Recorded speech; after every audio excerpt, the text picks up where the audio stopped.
Bueno. Después de la humillación de Puigdemont a Sánchez, pensábamos que no veríamos algo, en fin, más bochornoso, por lo menos hasta que pasara un cierto tiempo. Pues ayer vimos la humillación del PNV al PP. Esto es una cosa espectacular. Don Javier Venegas, ¿qué tal está usted? Bien, pero irritado, o sea, decir, irritado. Irritado. Sí. Don Asís Timmermans, Molesto, ¿qué tal está usted? Qué bien usa el lenguaje, don Javier Venegas. Sí. Irritado. Bien, me irrita. La precisión de las palabras. Don Asís Timmermans. Muy buenos días. ¿Qué tal está usted? A ver, ahora está ¿Qué ha pensando pasado? a ver qué ¿Qué ha pasado? adjetivo puede usar que no sea irritado. Esta mañana... Mira, ayer se murió ayer supe que se había muerto un amigo mío. Tirso Rodríguez Sagún, hijo de don Agustín, el que fue alcalde de Madrid. Yo nací el mismo día que Tirso, el 25 de abril de 1966. Y no sé, me dieron ganas de varias cosas. Una, de seguir haciendo lo que hago, aunque sea inútil, porque es lo que uno debe hacer, ¿no? Que es decir lo que piensa y predicar en el desierto, que es una frase maravillosa, porque si no te oye nadie cuando predicas en el desierto, al menos estás entrenando y a veces te oyes a ti mismo. Es una terapia también. Sí, y desde luego disfrutar de la belleza, que es lo único. Bueno, no es verdad, pero a veces parece que es lo único que nos salva, ¿no? Y después de eso le diré que Sánchez es un matón de barrio y que es como la mafia, ¿no? Es decir... No, es sin el cómo. Sí, es lo que mafia. quiero decir que es la mafia, pero que es el mafioso local, que parece que es el dios del mundo y que es un matón y que tortura y quema los locales de los disidentes, etcétera. Pero luego, cuando ve al capo di capi, al verdadero mafioso, se humilla a niveles extremos, ¿no? Eso en primer lugar, pero no sigo hablando porque lo que usted ha preguntado es por la humillación del PNV por Sí, Feijóo. pero bueno, hable usted de lo que le dé la gana. Casi lo digo luego, pero qué pena, ¿no? O sea, quiero decir, la competencia... usted y yo tenemos visiones diferentes del funcionamiento de los partidos políticos, lo hemos discutido alguna vez. Pero en todo caso, la competencia dentro de los partidos políticos o interpartidos políticos por el voto, por las posturas, etcétera, es una cosa siempre sana si es verdadera. Pero el votante del PP, el que ve la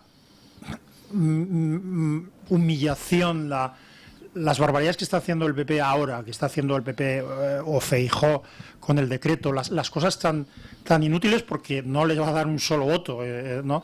Le va a hacer perder en todo caso, pero es desesperante. A mí me da mucha pena, porque muchos votantes del PP, pues se disgustarán, se quedarán en casa, otros votarán a Vox la próxima vez, o otros votarán a quien sea, o a quien sea. Pero hay un votante del PP y de cualquier partido que intenta justificar cualquier cosa que haga su partido político. Con lo cual, esta vergüenza por cobardía, por blandenguería, por lo peor de votar, de apoyar a un gobierno que está en un proceso de golpe de Estado, que es lo que está haciendo Rajoy. Permíteme, Asís. No, solo termino. Digo que esta blandenguería maleduca a un votante del PP que ya cruza, digamos, todo límite. Perdona, Javier. No, sino simplemente decir, yo creo que el votante, el que puede ser votante, sí, el que vota al PP y tal, no está ahí. Yo creo que todos los que vemos de alguna manera tienen relación con el partido.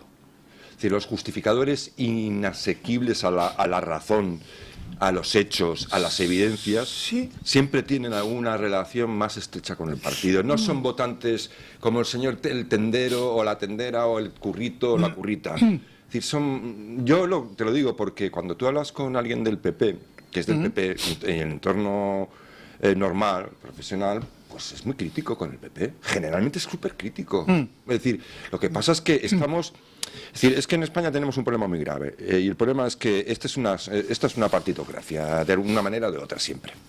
Entonces, aquí no se discuten políticas, se discuten sobre siglas.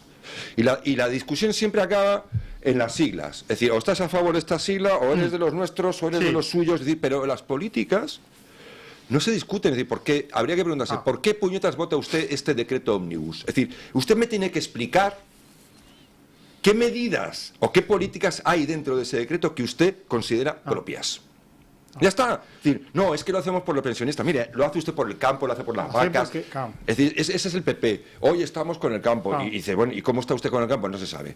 La red ferroviaria es un espanto, tenemos un minuto. Bueno, sí, muy bien. ¿Y usted qué va a hacer con los trenes? No sabemos nada.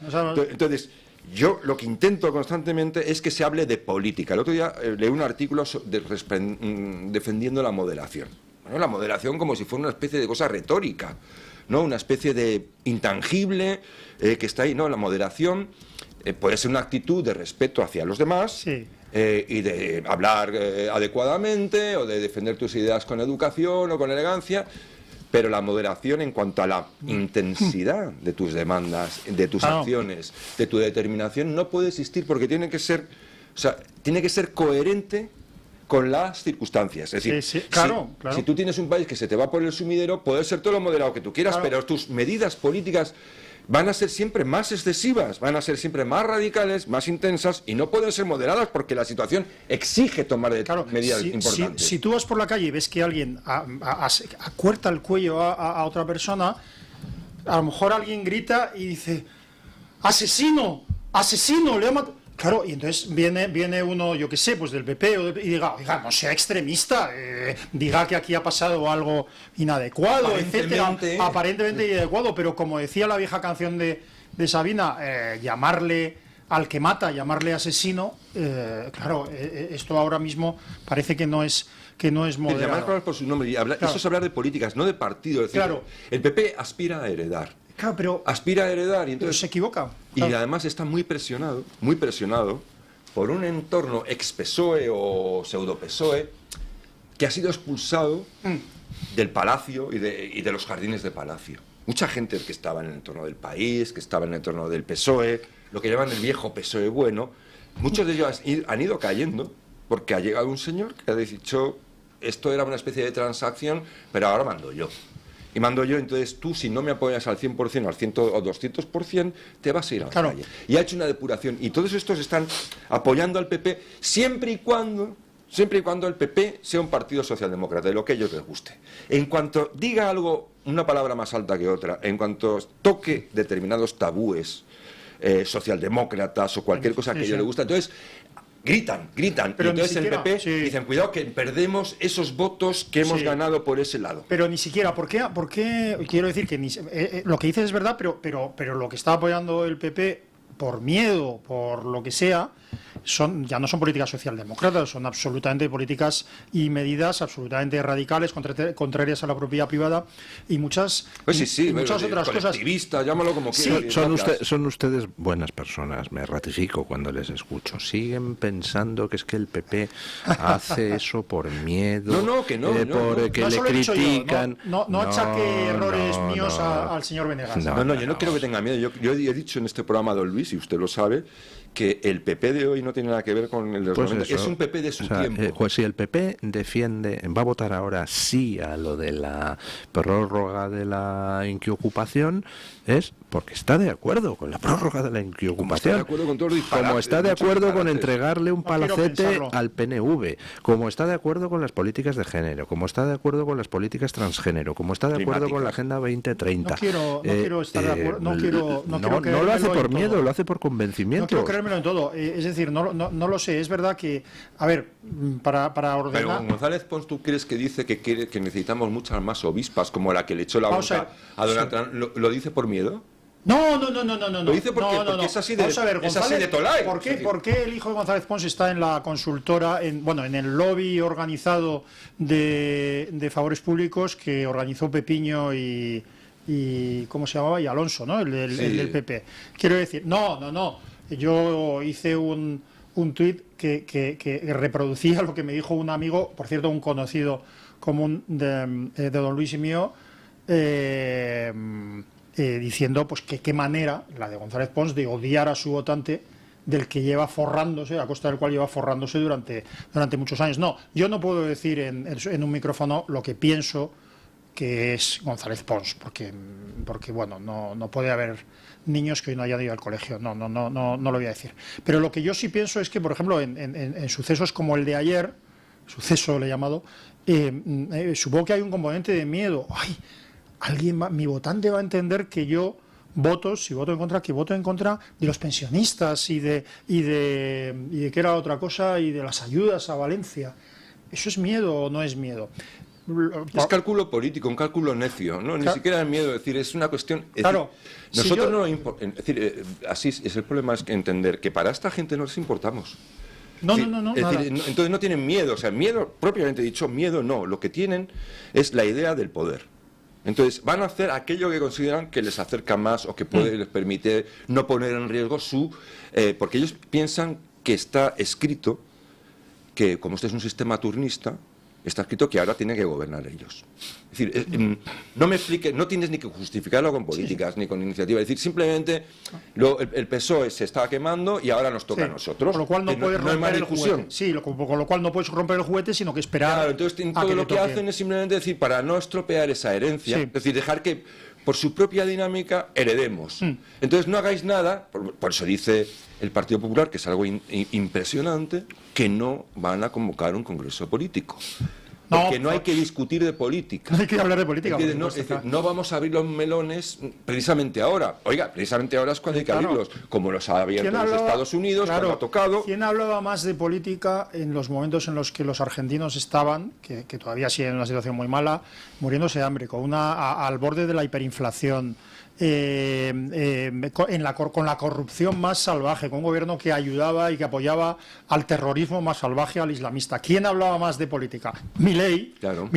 Ahora es el momento de hablar de política, ahora es el momento de hablar de libertad. Ahora es el momento de explicar que la libertad de elección, que de esto va lo de Muface, y otros tipos de cosas, es lo que funciona y es lo que favorece más a los pobres. Pero Javier, a mí lo que me parece es que lo grave del PP, claro, a don Luis le atribuye, bueno, y usted también, no sé, estoy aquí un poco apocado, en realidad el ser parte consciente de un sistema y apoyar conscientemente las políticas más brutales en contra de la libertad individual, etcétera. Bien, yo no voy a pronunciarme, pero lo que es el discurso del PP, por lo menos en el discurso público, no es coherente. Quiero decir, el diagnóstico es fundamental. Si tú ves a un paciente, si te equivocas en el diagnóstico, ya el tratamiento no solo puede acertar por casualidad, pero el tratamiento será malo. Entonces, ¿cuál es el diagnóstico de Sánchez? Yo veo claro, ahora que no nos oye nadie, que Sánchez está culminando un golpe de Estado, está culminando el desbaratamiento absoluto de las instituciones que permiten, no digo la democracia, que ya vamos a ver, sino el Estado de Derecho. Pero una pregunta, sí. ¿Usted cree que Sánchez, todas esas políticas que impulsa en todos los órdenes, lo hace porque Sánchez quiere impulsar esas políticas, o lo hace porque esas políticas concuerdan con políticas similares que se están impulsando desde Europa? Es decir, Ursula von der Leyen no defiende o impulsa lo que defiende o impulsa por miedo ni por complejos, lo hace porque le da la gana. Y Ursula von der Leyen no es socialista. Ursula von der Leyen es del Partido Popular Europeo. Y Ursula von der Leyen defiende a Sánchez y le apadrina y le impulsa.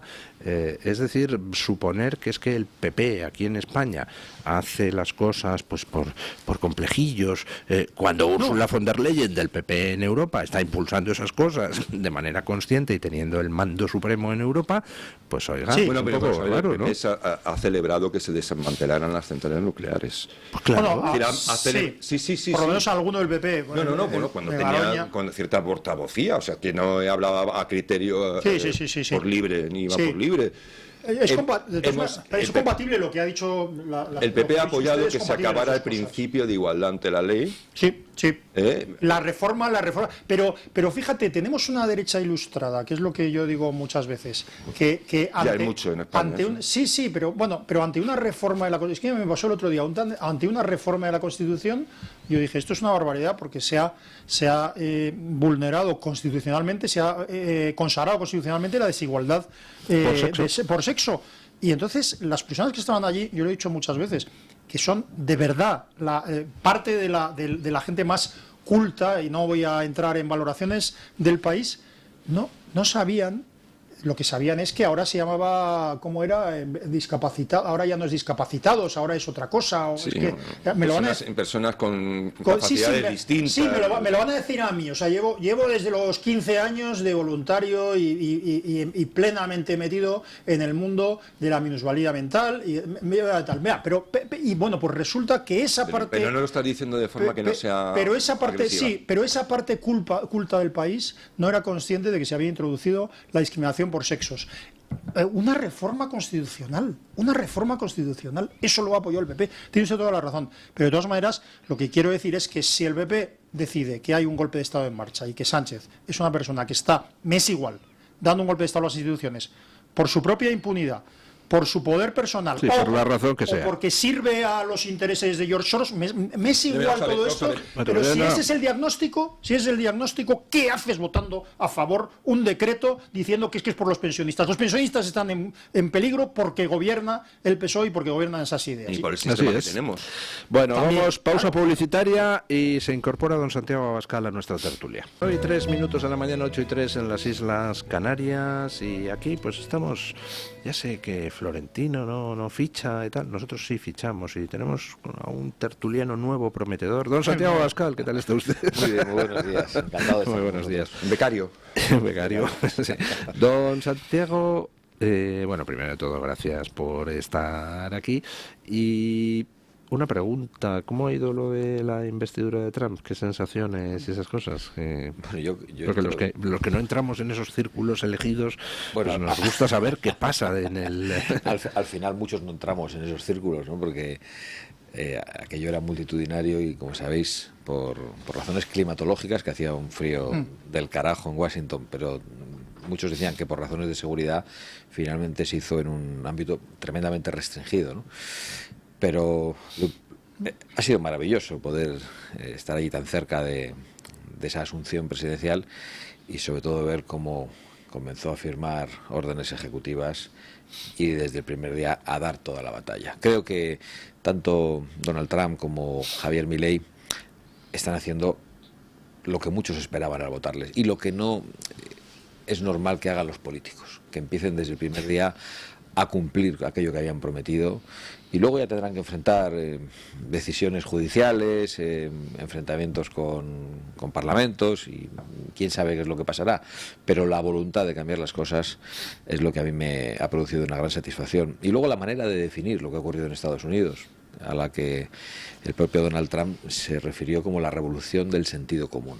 Y yo realmente me identifico mucho con ese planteamiento, porque a veces yo escucho aquí disquisiciones ideológicas, que si liberales, conservadores, que si derecha, centro-derecha, extrema derecha, o lo que quieran decir, y creo que eso no define realmente lo que está pasando en el mundo, que se define mucho más desde otras coordenadas, como la del patriotismo y el globalismo, y hay debates nuevos que no existían en los años 90, y sin embargo vemos como pues, muchas veces en las tertulias o en los políticos, el debate se ha quedado anclado en los años 90. Y yo creo que eso no explica qué es lo que está pasando en el mundo en estos momentos, que tiene mucho que ver con una vuelta a los orígenes y al sentido común y lo que hemos aprendido en nuestras casas de una manera natural y que creo que puede identificar a muchas personas que han votado cosas diferentes a lo largo de su vida. Le pongo un ejemplo, vamos, estoy completamente de acuerdo con lo que está usted diciendo. La medida que acaba de aprobar Trump diciendo que va a impulsar la prohibición de que se mutile o se hormone a niños para forzar el cambio de sexo, si hace 15 años nos llegan a decir que sería necesario prohibir eso, hubiéramos dicho, pero oiga, ¿dónde se cree usted que estamos? ¿Como en Etiopía, donde se mutila a las niñas genitalmente? Pues sí, es que hemos llegado a esa situación donde, bueno, pues ha hecho falta efectivamente una revolución del sentido común. Sí, o lo que ha pasado y pasa todavía en los colegios, ¿no?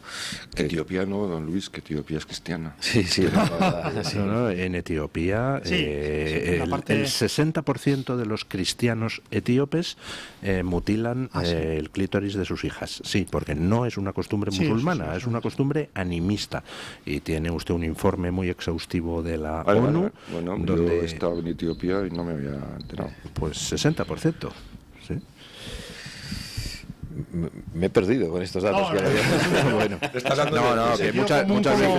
como guía de una ¿Quién política. nos iba a decir eso, no? También, ¿quién nos iba a decir también que con la excusa de combatir el maltrato de unos niños a otros en los colegios, el llamado con esa palabra inglesa ahora bullying, o con la excusa de que fueran respetadas las personas homosexuales, pues han aprovechado para introducir a los lobbies en los colegios y a corromper a los menores y hablarles de sexualidad en unos términos totalmente inaceptable en la más tierna infancia, ¿no? Realmente estamos asistiendo a cosas que parecen increíbles, o al suicidio de Europa con la excusa de la dictadura climática convertida en pacto verde y que es la gran amenaza de muerte al campo, a la industria y a la prosperidad de las clases medias en Europa y en todo Occidente también. Y quién nos iba a decir también, después de haber estado padeciéndolo como lo estábamos padeciendo, que en un solo año, después de la victoria de Milei en Argentina y de Donald Trump en estos momentos en Estados Unidos, se iba a enfrentar eso de una manera tan clara. ¿Quién nos iba a decir que podríamos escuchar en el foro de Davos, en un sitio como esos que huele un poco a azufre, cosas como las que ha dicho Javier Milei contra la Agenda 2030? ¿Quién nos iba a decir que fondos como BlackRock iban a dejar de lado los objetivos de desarrollo sostenible de las Naciones Unidas, que ha acabado aceptando una parte de la Iglesia y algunos han acabado diciendo que eran el Evangelio? ¿Quién nos iba a decir que Zuckerberg iba a ponerse de rodillas a pedir perdón por la cancelación solo de una parte de las ideas, ordenado todo por el... Y a decir que iba a establecer un sistema igual que el que estableció Elon Musk de notas de la comunidad para evitar la censura oficial. O sea que realmente hemos llegado muy lejos en todo lo malo, lo feo y lo erróneo. Pero realmente ha habido una reacción, una revolución del sentido común, como decía Donald Trump, y yo creo que podemos ver el futuro con más optimismo de lo que lo veíamos hace un año. Don Santiago, Gracias por la información. podemos ver el futuro con más optimismo que hace un año, ¿cierto? Si nos fijamos en lo que es la actitud de los partidos que están impulsando el sentido común, y si nos fijamos en la actitud de los votantes que están respaldando cada vez más activamente a esos partidos en todo Occidente, ¿no? Pero ojo, esto es una partida con dos contendientes. Entonces hay unos impulsando el sentido común y hay otros que son los que han llevado a Occidente esta situación casi terminal en este tiempo, que ahora están perdiendo la batalla. Pero oiga, no se van a quedar quietos, ¿no? Entonces yo creo que a medida que se les vayan quitando cuotas de poder, se van a volver más peligrosos. Lo estamos viendo, por ejemplo, con la incomprensible actitud de la Unión Europea con respecto a lo que ha pasado en Rumanía, llegando a anular unas elecciones. Estamos viendo que en Alemania, en el Parlamento alemán, hoy se va a debatir una propuesta de la izquierda alemana pidiendo la ilegalización de AfD, que está segundo en las encuestas, por delante del Partido Socialdemócrata alemán. Es decir, estamos viendo que están muy nerviosos. Y por tanto, ver el futuro con un optimismo, estoy de acuerdo con usted. Al final creo que el sentido común se impondrá. Pero, bueno, que esperan momentos duros. Yo incluso en eso veo una ventaja. Me parece que ese nerviosismo ante su derrota y ante el hecho inconcebible para ellos de que han empezado a ser combatidos en una batalla cultural global les está llevando a cometer errores muy grandes y a que su agresividad sea extraordinaria y por lo tanto a que las cartas estén sobre la mesa. No estaban, a que se produzca prácticamente un reconocimiento de un excomisario europeo como Thierry Breton de que pueden intervenir en Alemania, como ya lo han hecho en Rumanía, dice en primera persona del plural, como si la burocracia europea controlase las decisiones del Tribunal Constitucional rumano, pues es muy significativo. Cosa que es absolutamente cierta. Claro, es evidente porque lo están reconociendo y que lo hagan en un contexto de amenaza a los alemanes para que voten correctamente, que no nos sorprende porque ya habíamos visto también la amenaza a los italianos antes de elegir a Giorgia Meloni. Pues yo creo que eso también tiene sus ventajas, que les veamos ponerse tan nerviosos porque un multimillonario propietario de una red social utiliza no esa red social, sino su propio canal, su propia persona, para entrevistar a una política alemana y que se pongan tan nerviosos cuando en estos momentos precisamente ese millonario es un político norteamericano y que no tengan ningún problema con que haya habido multimillonarios influyendo en la política de manera global, y en España específicamente con el asunto del separatismo catalán o con la promoción de la inmigración masiva a través de entidades como Open Arms.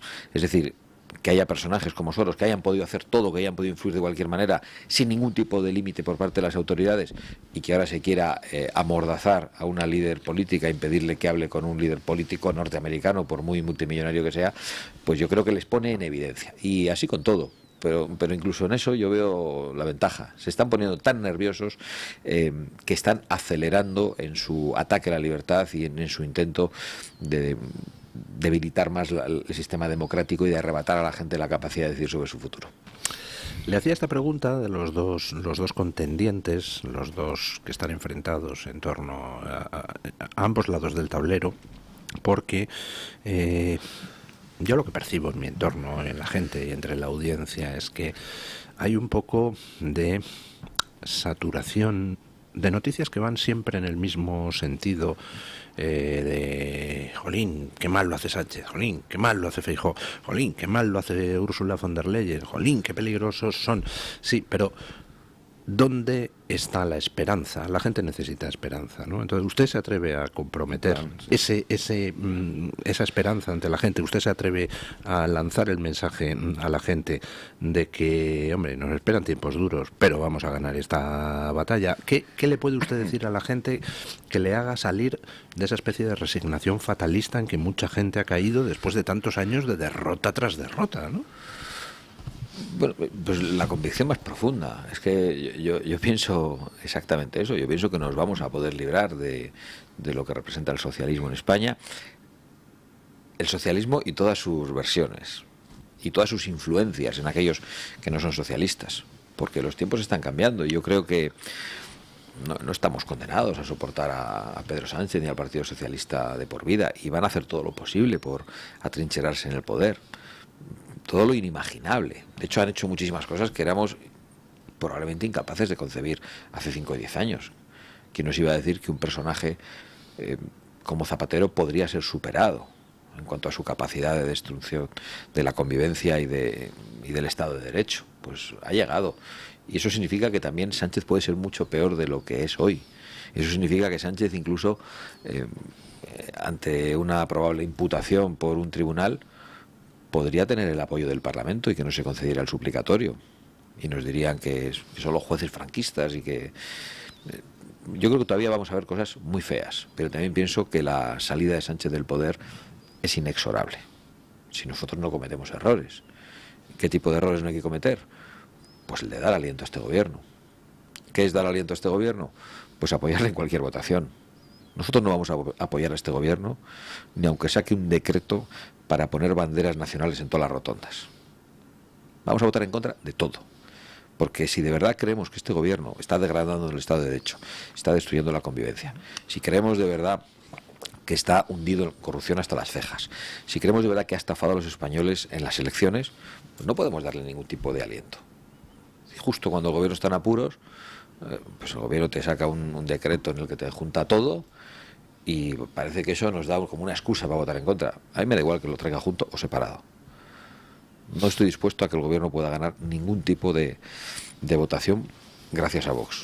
Y de hecho, cuando alguna vez nos hemos equivocado nosotros, que lo hemos hecho, ha sido precisamente cuando no hemos hecho una posición más firme. Cuando nos hemos abstenido, y esa abstención ha tenido consecuencias que no calculábamos, de que el gobierno pudiera sacar adelante algún tipo de iniciativa.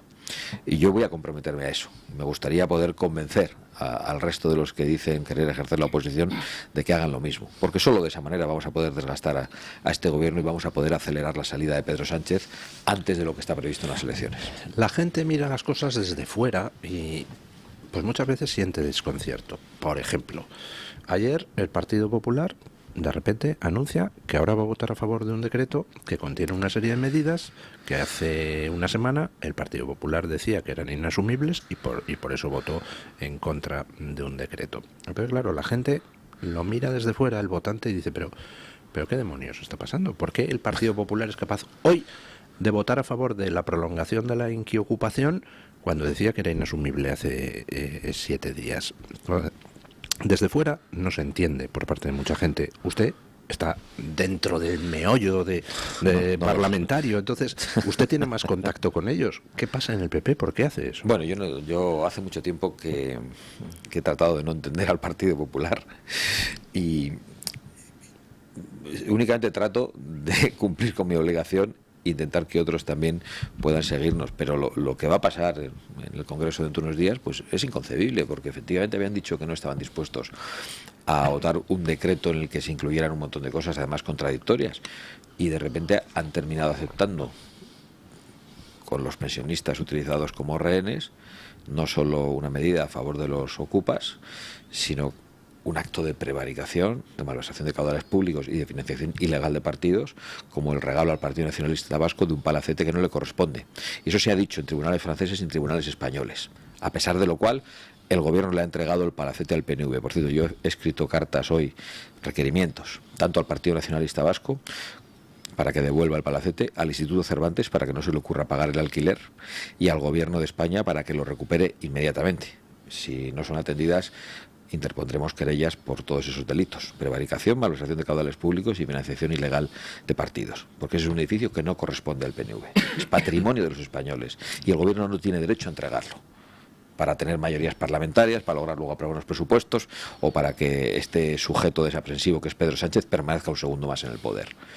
Que el Partido Popular se preste de comparsa para que el gobierno de Sánchez pueda aprobar la subida de las pensiones y que asuma medidas de este tipo, pues yo creo que demuestra su incapacidad para ejercer la oposición, como Dios manda en estos momentos, que tiene que ser una oposición frontal, en el Parlamento, en los tribunales y en las calles. Pero yo me decía, ¿usted les entiende? Es que yo no, hace tiempo que he renunciado a entender. Es que me supongo que dentro del Partido Popular Popular habrá alguien que sea consciente de que tomar este tipo de decisiones les perjudica electoralmente. O sea, no creo que no haya ninguno. Don Luis, ¿qué cosas tiene usted? Sí, ¿Es usted tan generoso? Sí, supongo que habrá alguien, pero al final yo me fijo en lo que hacen. Por cierto, ¿cómo está la interlocución entre Vox y PP? ¿Conversan ustedes a menudo? La interlocución es correcta. Yo tengo interlocución con Alberto Núñez Feijóo, es una interlocución cordial, respetuosa. Creo incluso que hay afecto personal, pero hay una distinta manera de ver las cosas. Pero ¿cómo son las conversaciones entre ustedes? Usted le dice, pero Alberto, ¿por qué hacéis esto? No me lleves a contar las conversaciones, pero son francas, son conversaciones francas y muy respetuosas, pero realmente pues vemos las cosas de una manera muy distinta. Al menos hay conversaciones. Yo ya sabéis que con el presidente del gobierno no tengo ningún tipo de contacto, ni con el Partido Socialista. A pesar de que el PP y el entorno del PP dicen que somos los aliados de Pedro Sánchez. Luego son ellos los que les aprueban las votaciones, reparten los jueces, les dan el Tribunal Constitucional con las consecuencias que eso tiene, y dentro de unos días, unas semanas, van a entregarles también un acuerdo en la Junta Electoral. ¿En la Junta Electoral? En la Junta Electoral Central. Hay renovaciones y se van a poner de acuerdo. Hombre, vaya. ¿Tampoco tienen ustedes contacto con el PSOE bueno? Yo qué sé, dice el PP que hay un PSOE bueno, supongo que se referirán a García Paje. Me han presentado y te doy fe que muy bueno no es. No sé, con un García Paje o con gente así en el PSOE tampoco hay interlocución. Es que yo considero que García Paje es la coartada del Partido Socialista. García Paje es como el perro ladrador que en cuanto se abre la valla no hace nada, se queda en el límite. Ladra pero no muerde. García Paje solo sirve pues para que el Partido Socialista pueda hacer ese discurso y pueda aún tener el voto de gente bien intencionada, de gente moderada en esa región, pero a la hora de la verdad García Paje no hace absolutamente nada. Bueno, me acaba usted de recordar que yo solo he tenido un perro en la vida, que era un Yorkshire Terrier diminuto. Y entonces cuando estaba dentro de la casa y pasaba un perro por la calle, vamos, ladraba de una manera brutal. Cuando abrías la puerta y le sacabas a pasear, iba temblándole todo el cuerpo. Pues al final eso es García Paje ante Pedro Sánchez. Le tiene más miedo que otra cosa, ¿no? Bueno, don Santiago Abascal, hay una cosa que ya he repetido muchas veces, es que llama la atención que en estos momentos Vox sea el partido que en cierto modo lidera la coordinación internacional de partidos que están un poco en la misma órbita ideológica, Milei, Meloni, Wilders, siendo un partido que en términos relativos es menos potente en su país que esos otros partidos.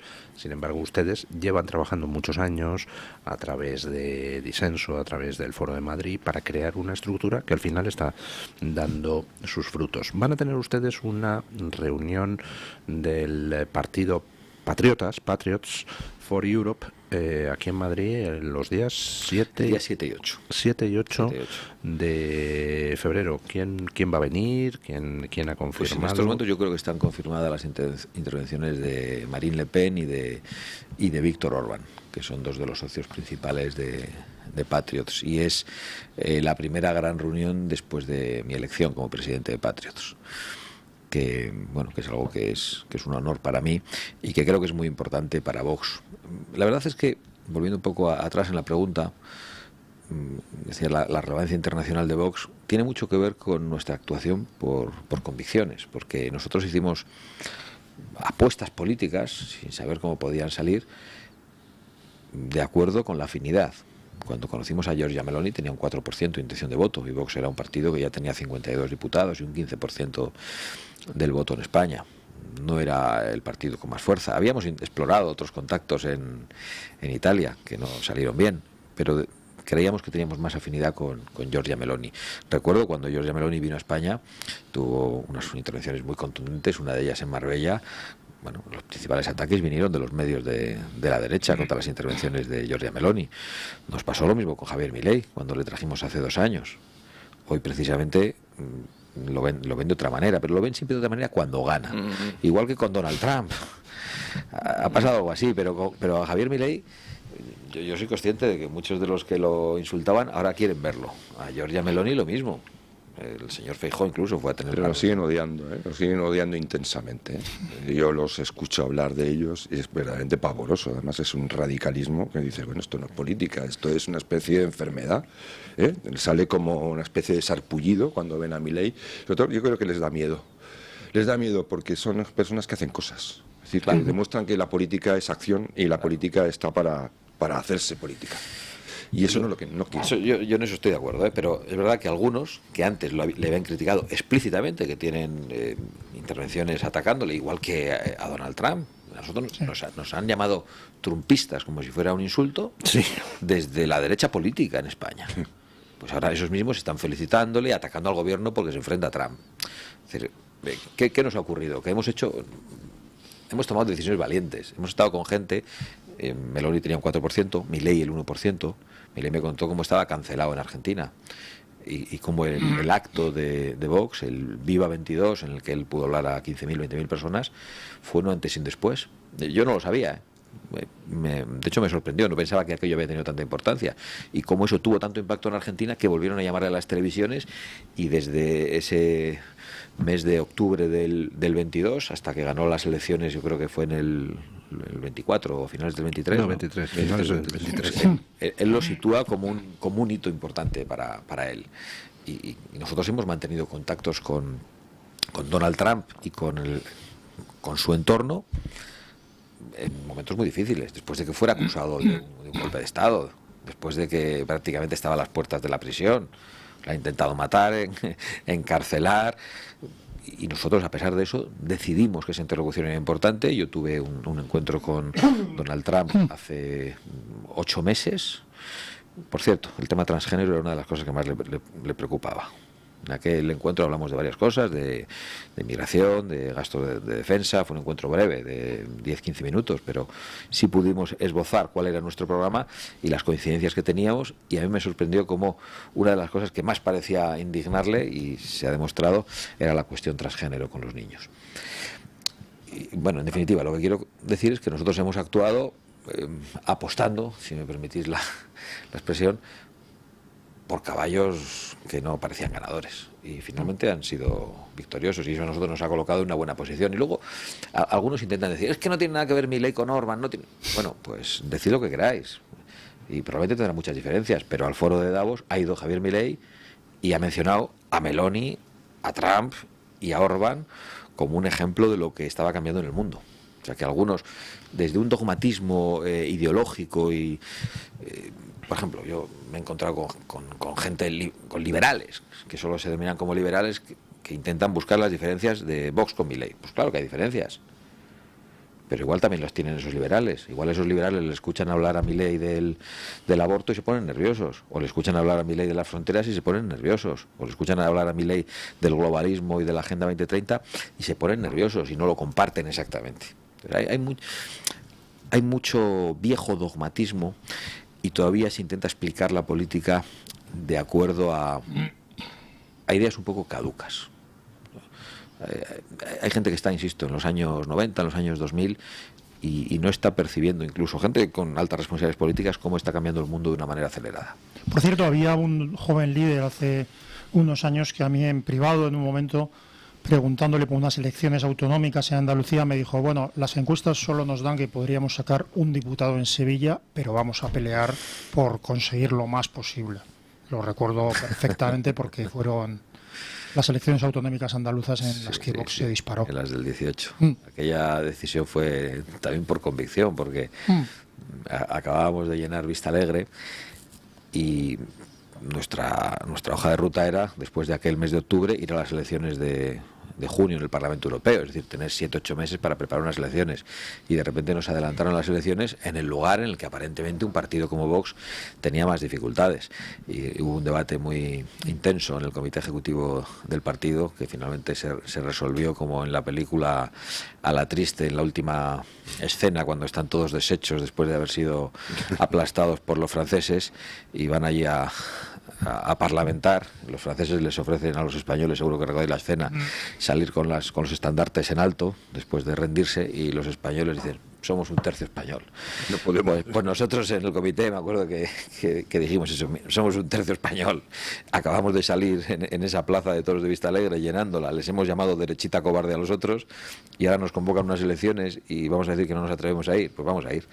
Y yo creo que incluso cuando tomamos esa decisión, en las encuestas todavía no nos daban ninguno. Luego enseguida... Y tú me dijiste que a lo mejor, que a ver, había, si uno que había en una Sevilla... posibilidad, sí, pero probablemente no en la encuesta, era el cálculo que hacíamos. Sí. Y luego muy rápidamente pues ocurrió lo que no esperaba nadie, incluso nos sorprendió a nosotros. Y creo que precisamente lo que ocurrió en Andalucía era muy significativo, ¿no? Porque una derecha unida en torno al Partido Popular durante 40 años no pudo echar a un socialismo corrupto, y de repente 3 fuerzas políticas distintas en el ámbito de la derecha o del centro derecha logran hacerlo. ¿Por qué? Porque a nosotros nos votó mucha gente que votaba a la izquierda también, por la cuestión migratoria, por la cuestión de las políticas de género, por la que había muchos tipos machacados injustamente y denunciados falsamente, y que veían que solo Vox les amparaba, y por todo lo que tenía que ver con el campo, con la caza, que también era el modo de vida o la gran afición de muchas personas, y veían cómo eso se les estaba desvaneciendo bajo los pies, ¿no?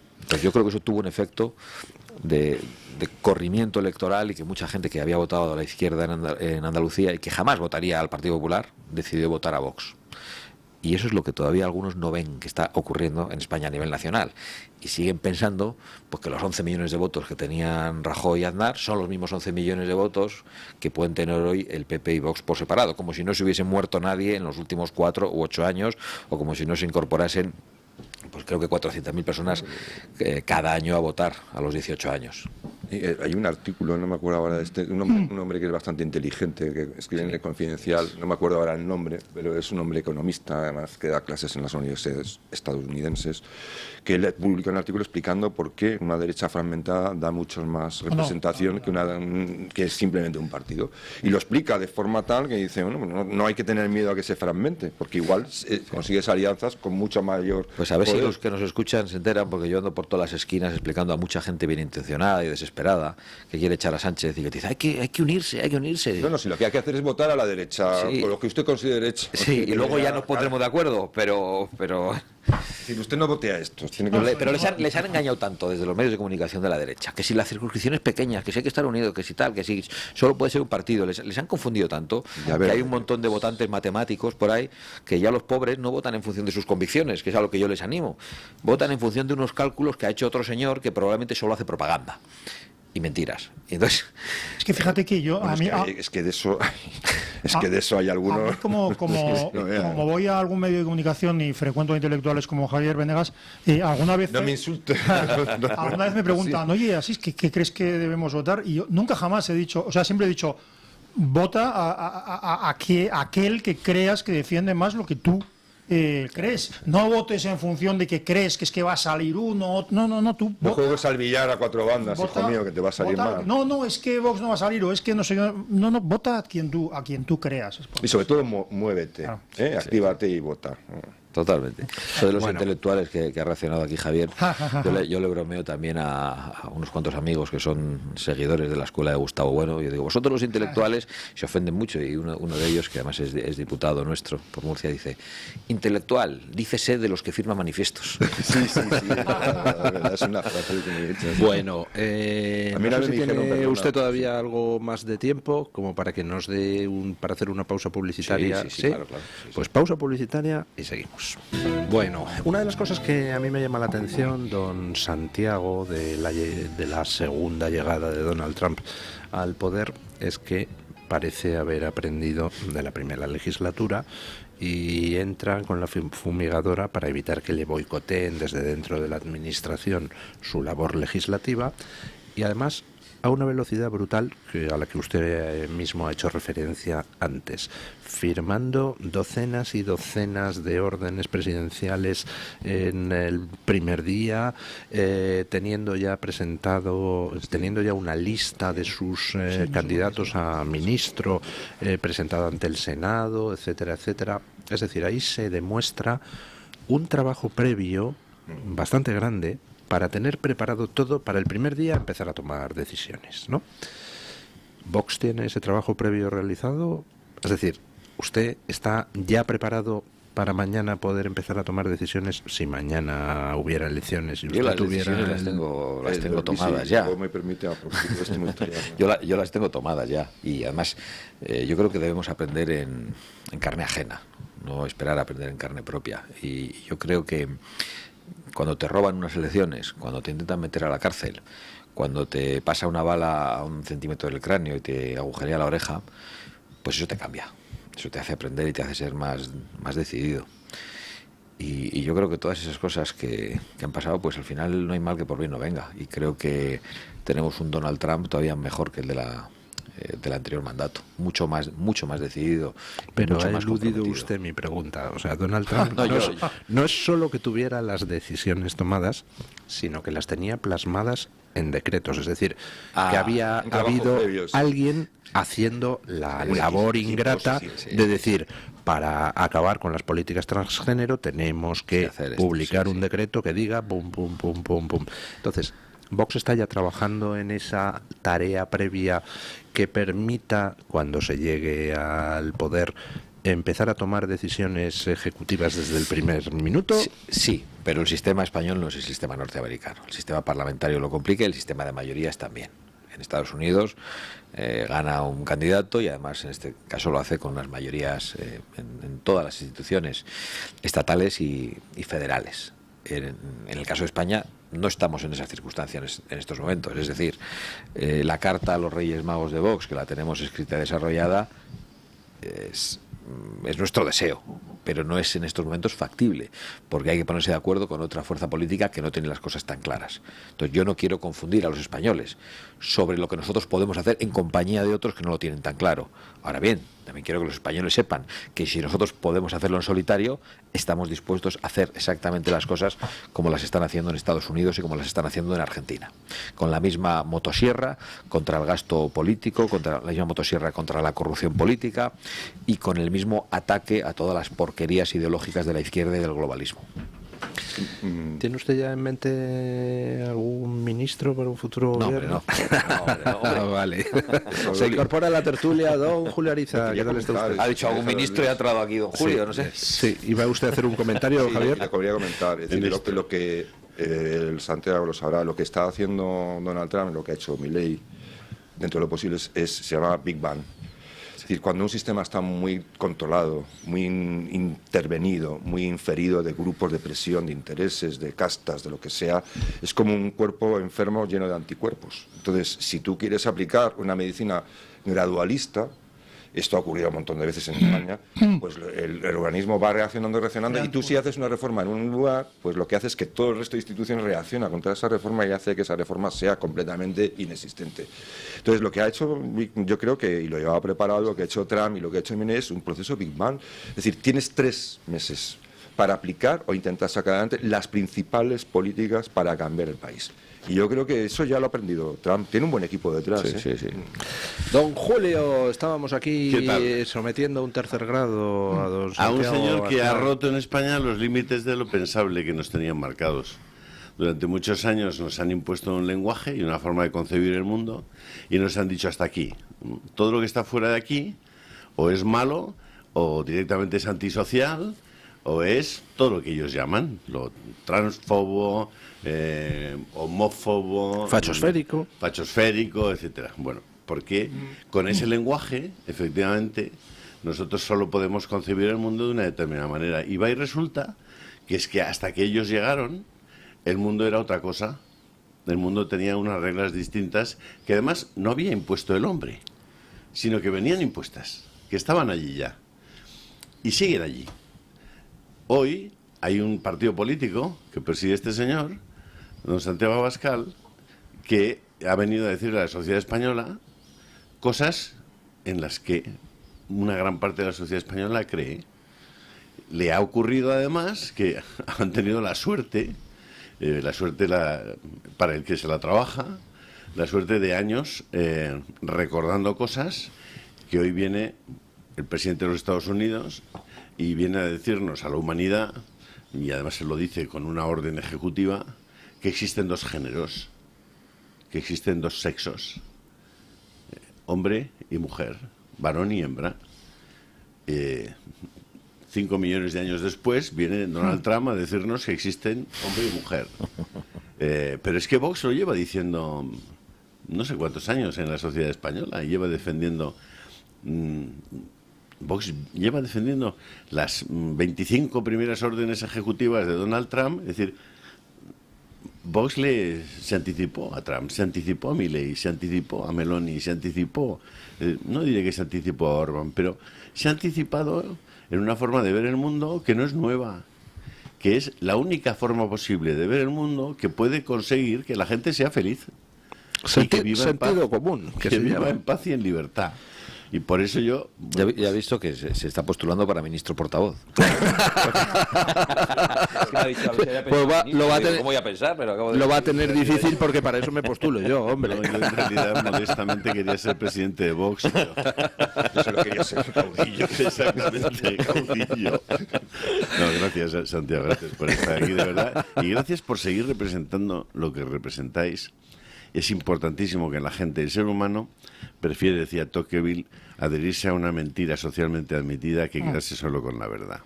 Vosotros suponéis el refuerzo para que la gente sepa que no están solos. Y por tanto es el refuerzo de esas convicciones y esa forma de ver el mundo, que es la única posible. O sea que desde ese punto de vista estad tranquilos porque estáis en lo que hay que estar. Mira, la verdad es que, déjame que cuente una cosa pequeña, la he contado más veces, pero no lo hemos pasado bien en todo este tiempo, ¿no? Ya. Que cuando nacemos y empezamos, por ejemplo, a decir que en los casos de violencia contra la mujer hay muchísimas denuncias falsas y que se está utilizando en procesos de divorcio, bueno, empiezan a publicar datos falsos, a atacarnos, a convertirnos en un partido machista, enemigo de las mujeres, y ya había habido buena gente que había intentado eso. Lo intentó UPyD. A UPyD se le atacó durísimamente por poner en cuestión la ley de violencia de género y plegaron velas con aquello. Lo intentó después Ciudadanos y Albert Rivera y dejó de hablar de aquello. Incluso lo intentó Pablo Casado cuando fue elegido presidente del Partido Popular. El ataque fue tan duro que decidieron aparcarlo. Y la verdad es que nosotros, pasándolo regular, hemos mantenido esa posición. Y vemos que hoy se ha sumado gente como incluso Íñigo Rejón. O sea, cuando uno aguanta la posición, pues se da cuenta de que acaba dándole la razón hasta sus enemigos, ¿no? ¿Puedo Perdón, ¿puedo hacer es una pregunta, no es un consejo, porque yo dar consejos doy pocos, pero hay algo que no está en el centro del debate y que empieza a estarlo, que es que la política de inmigración ilegal tiene entre sus principales víctimas a los inmigrantes ilegales. Es decir, se está lanzando cuando se sale una noticia de niños muertos en el estrecho o de niños desaparecidos, por cierto, en el viaje hacia los Estados Unidos, es que parece que los que estamos en contra de la inmigración ilegal estemos en contra de los inmigrantes o de las personas de otro lugar. Es que eso es lo que está dañando más a las personas. Las políticas de género, la idea de que se puede mutilar a menores, además sin el consentimiento de sus padres. Bueno, aparte de que si lo hubiera tan... Sí. Pero bueno, que se pueda mutilar o que se pueda convencer a quien discrimina más, aparte de ser una barbaridad, a quien discrimina más se está destruyendo a personas, a menores, por ser amanerados, por estar desconcertados, por estar... Es decir, yo... a una las políticas de género van precisamente contra el colectivo homosexual, sea eso lo que sea. Contra los homosexuales en particular. Y las políticas transgénero contra las mujeres. Claro, una cosa espectacular. Entonces eso es algo y que... contra los niños. El otro día en la boda se casó mi hijo mayor y entonces pues es una oportunidad maravillosa, porque además era en Pamplona, o sea, quiere decir que es una oportunidad maravillosa, entre otras cosas, con hablar con mucha gente joven. Vamos, yo lo hago continuamente, pero y entonces le hacía gracia porque cuando alguna gente joven, digamos así, políticamente correcta, le decías, no, es que los jóvenes, yo le decía, es que vosotras sois muy sexistas, o sea, os preocupa, sois muy machistas, se reían, decía, o sea, les chocaba, claro, porque no se dan cuenta de que estaban ellos demasiado preocupados por si alguien era homosexual o era negro o era... Y yo decía, es que sois muy sexistas y muy racistas, estáis muy preocupados de eso. No tiene que importar tanto. Lo fundamental de una persona no es que sea negro o sea chino, sino que es persona. Lo fundamental de sus principios, su forma de actuar, que le gusten los hombres, o sea, que le gusten los hombres, que le gusten las mujeres, que le gusten las dos cosas. Y vosotros enseguida clasificáis, no, este tiene que ser bisexual, nativo, no sé cuántos. Digo, es que son muy sexistas. Perdón, me estoy haciendo una reflexión. Pero de todas formas, decías, has puesto precisamente a los jóvenes en ese asunto. Bueno, que está cambiando. Es que yo creo que son precisamente los menos correctos políticamente. Yo creo que eso es de... Están hasta el gorro de pipa. Por eso. Pues yo creo que es más de generaciones como la nuestra, donde está ese tipo de confusión, sorprendentemente. Pero yo no la percibo tanto en los jóvenes. De hecho, las encuestas que manejamos indican que el apoyo que tenemos entre los jóvenes de 18 a 25 años es de un 25% de intención de voto. Es decir, se supera con creces el 15% que tenemos en la población global, y yo lo percibo claramente en la calle. Y jóvenes de todo tipo de extracción social. Sí. Yo creo que eso está cambiando, o sea, que vuelvo a dar optimismo y esperanza, porque como salen de vez en cuando gente del censo electoral por razones ineludibles y entran los jóvenes, pues yo creo que eso también va a hacer cambiar poco a poco. Hay más jóvenes. El problema es que no son, son menos que antes. Eso es si fueran más, esto habría una revolución aquí hace mucho tiempo. No sé si habéis comentado el asunto o es un tema excesivamente específico, pero como está habiendo una auténtica broma, un esperpento en torno al tema de Muface, sobre el tema de la sanidad pública, sanidad privada, gestión pública, gestión privada, algunos llaman privilegio de los funcionarios, que es en el fondo una falta de derechos del resto de los españoles, que deberían tener las mismas oportunidades para elegir tranquilamente la forma en que desean ser asistidos. ¿Qué posición tiene Vox respecto a ese asunto? Siempre hemos tenido la posición de una colaboración público-privada, pero hoy se está degradando todo. Se está degradando en la asistencia pública, lo vemos los que acudimos a hospitales públicos, a pesar del excelente trato que dan los profesionales, a los que se quiere atacar. Lo está haciendo en estos momentos la ministra, amenazando a los profesionales para impedirles trabajar también en el sector privado, y se está degradando también porque se está colapsando la atención privada para los que han contratado seguros, como consecuencia también de que la atención sanitaria es universal y que aquí puede... Y se han subido los impuestos, por cierto, a las aseguradoras. Entonces cada vez suben más los impuestos, cada vez los servicios públicos son peores. Y además se criminaliza la colaboración público-privada. Nuestra posición es esa, igual que lo ha sido en el ámbito educativo. ¿Tienen ustedes un equipo constituido dentro de Vox para ir dando soluciones, incluso para interactuar con los distintos sectores públicos, con las distintas corporaciones, con los colegios profesionales, Sí. para entenderles y para buscar soluciones? Por supuesto que lo tenemos, pero te tengo que confesar que estamos mucho más concentrados en derribar a este gobierno en estos momentos. Pues vale. Bueno, quedémonos con el mensaje de esperanza. Se podrá echar a este gobierno. Y ahora la pregunta del millón. ¿Cuándo va a ser? ¿Hay elecciones a corto o no? Sensaciones. Bueno, a mí no me suele gustar hacer vaticinios. Yo lo que creo es que Sánchez no va a entregar el poder voluntariamente, de buen grado. 2 contra 1. Estamos dos votos contra el suyo. No sé lo que vota don Javi. Yo Estoy con él. no estoy de acuerdo, él no lo va a soltar. No se ha visto en otra. Quiero decir que la presión mediática, la presión social, la presión política por la corrupción de todo su entorno más cercano, a él no va a hacerle abandonar el poder. He dicho antes incluso que una imputación por parte del Tribunal Supremo, en un caso hipotético por toda esta corrupción, tampoco le haría abandonar el poder. Estoy convencido de que el Congreso de los Diputados, con esta mayoría, votaría en contra de conceder el suplicatorio Y para sería un poder al escándalo. presidente del Incluso tiene gobierno. una opción, y es no atenderlo, porque hay un plazo, Claro. 30 días, simplemente por un silencio administrativo. Sí, por pero decirlo así, pero directamente. no le hace falta una triquiñuela. Es mucho más fácil que el propio Parlamento, en Sí, bueno, representación sería una de la opción. voluntad Sería soberana, como diciendo, aquí estoy respalde yo, al ¿no? presidente del gobierno y a su corrupción frente a unos jueces supuestamente franquistas Pues y sería frente un al, escándalo. frente sería al una Laufar. indignidad Sí, pero- única en el mundo. Pero yo sería no tiene antecedentes. Quiero decir que en ese caso, o sea, yo no sé ¿Cuántos actos de recuerdo Sí. de el régimen previgente se van a hacer ahora mismo presididos por Sánchez? Creo que no sé si son 50, si son 200, no sé cuántos son. Una barbaridad.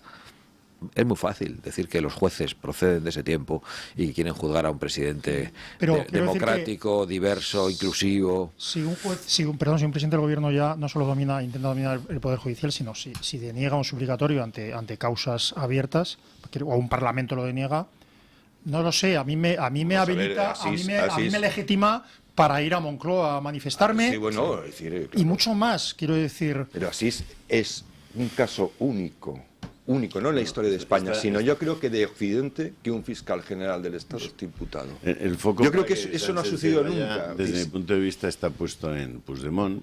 No lo queremos poner, no se pone en el PNV, que podría tener razones para, después de haber hecho lo que hizo con la moción de censura a Rajoy por el tema de la corrupción, podría ahora también mostrarse anticorrupción, ¿no? Es decir, que pensar que ellos tienen una... Hombre, el PNV está envuelto en la corrupción. Por eso digo Porque que... está participando de la malversación de caudales públicos con la obtención de un palacete que es patrimonio de los españoles. Hará cualquier cosa. Pero Es que el Puigdemont- problema pero es que Puigdemont- yo creo que todavía no entendemos que Pedro Sánchez, desde el momento en que plagia el currículum, que es de una gravedad, que han dimitido montones de políticos por 5% de referencias sin Eso citar. ya quedó... No, pero no, es que ese es el problema. Cuando ocurrió eso, yo dije, cualquier cosa va a ser posible con este pájaro. Claro. Porque esto es un caso insólito, no ha ocurrido nunca. Bien visto. Nunca. Don Julio, que estaba usted... No, vamos a ver, en esa coalición Frankenstein siempre hay unos tíos que desentonan un poco porque, hombre, porque no son tan de izquierdas como los demás, ¿no? No son tan extremadamente de izquierdas como los demás. Roban con la mano derecha. Claro, el caso de Junts es paradigmático. Junts es la sucesión, si queréis, desordenada de lo que era Unión Democrática y Convergencia Democrática. Y en este momento la posición relativa de los dos, de Sánchez y Puigdemont, es muy interesante porque Puigdemont solo quiere una cosa, que es volver a España. Quiere volver como sea, quiere hacer política aquí porque le están comiendo el pan del morral y para venir aquí necesita que cuando llegue no le metan en la cárcel, no lo encarcelen. Sánchez tiene una zanahoria para él. Le dice, no, es que yo te voy a aprobar una ley en virtud de la cual no va a haber acusación popular. Cuando a ti te detengan aquí, vas a ir ante el señor Llarena, ante el magistrado, y el fiscal va a decir, póngasele en libertad. Y como no hay acusación popular, pues te van a poner en libertad y olvídate, ya no te vuelven a trincar. Esa es la zanahoria que tiene Sánchez.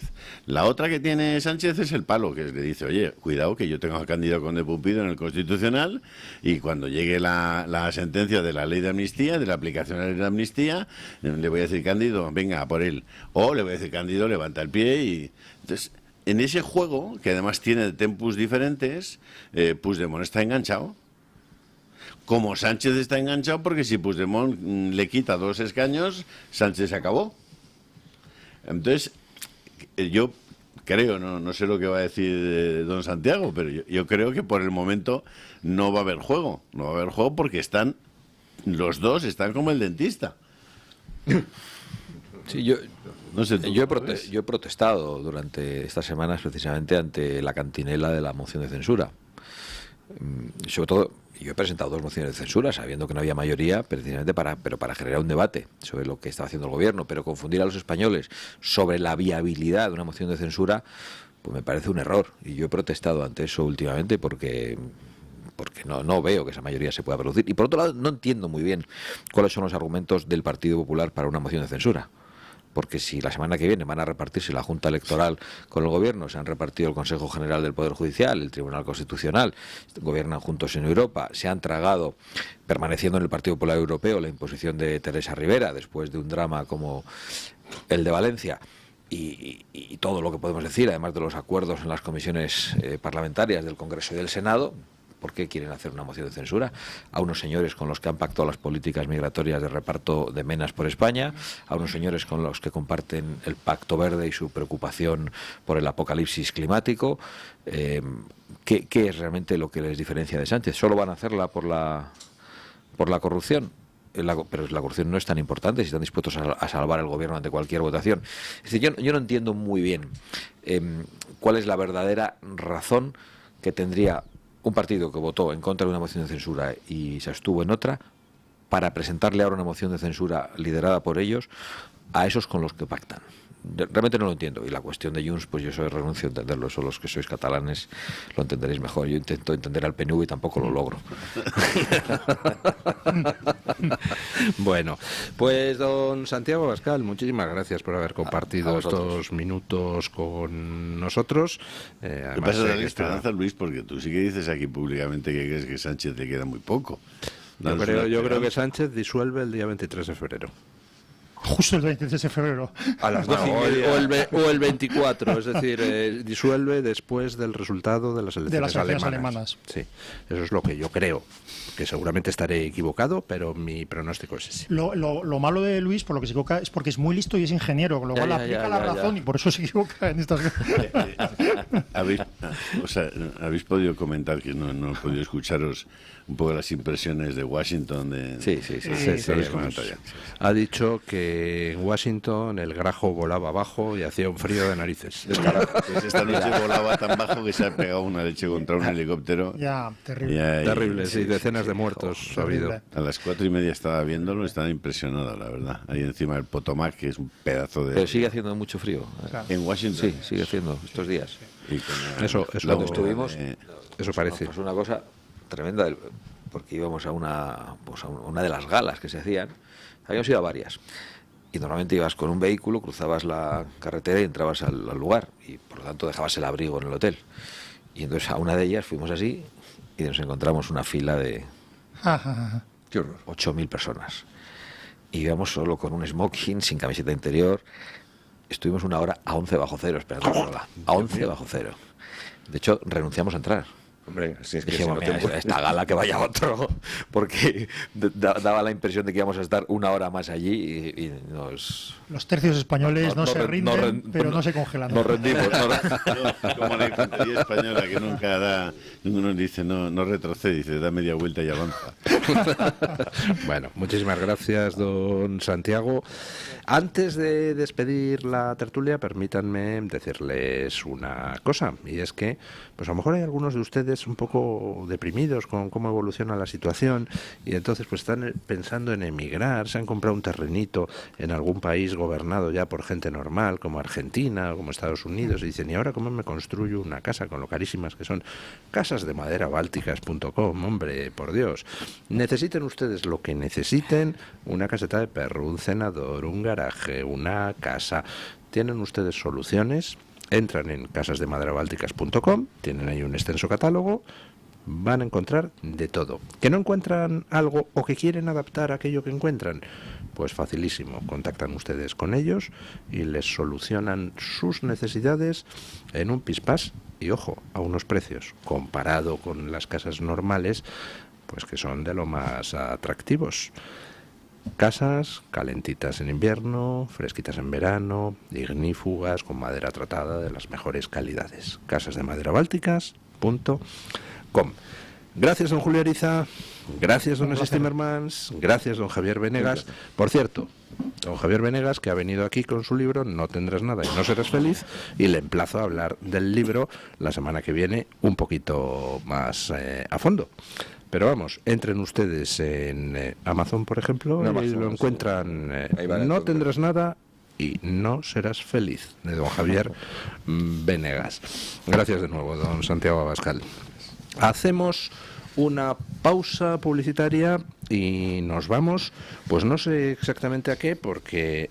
ponemos punto final a la tertulia con don Paco Linares antes de irnos a la pausa publicitaria. Don Paco Linares, que se hace una pregunta. ¿Quién manda en España? Buenos días, don Paco. Perdonen que no les continúe hablando de la entrevista que doña Alba Vila le realizó a don Santiago Abascal, como les prometí. Lo haré mañana si Dios quiere. Buenos días, don Luis del Pino, gracias. Después de oír cómo defendían el proyecto Ómnibus, Sánchez y después todos los papagayos que le acompañan, afirmando que no lo trocearían, me pareció muy bien que no saliera, pero he aquí que Puigdemont pesó en Sánchez. Si a Sánchez le importa España menos que a mí, pues le voy a hacer una propuesta. Después de la propuesta le hizo una pedorreta y tararí que te vi. Y deja las 80 propuestas en 29 por orden de Puigdemont. ¿En España manda un golpista prófugo de la justicia? O quizás sean otros. Sánchez, por tener el poder, entre comillas, deja que mande Puigdemont. Pero no solo, también domina España Marruecos. Primero, aceptó la soberanía de Marruecos sobre el Sáhara Occidental y rompe decisiones de la ONU y la histórica postura española. Cede al chantaje de las aduanas ante Marruecos en Melilla y Ceuta. ¿Se acuerdan de aquella comida de Sánchez con Mohamed VI con la bandera de España boca abajo? Pero además de Puigdemont, los separatistas y Marruecos también mandan los traficantes de personas y de drogas. Drogas que entran hasta por el Guadalquivir. Y Marlaska retiró al grupo Ocon Sur de la Guardia Civil, o sea que quita del campo de Gibraltar a 150 efectivos del organismo de coordinación contra el narcotráfico. Pero vamos a ver, ¿a quién pagamos los españoles para que nos administren? Mañana más y mejor. Punto final.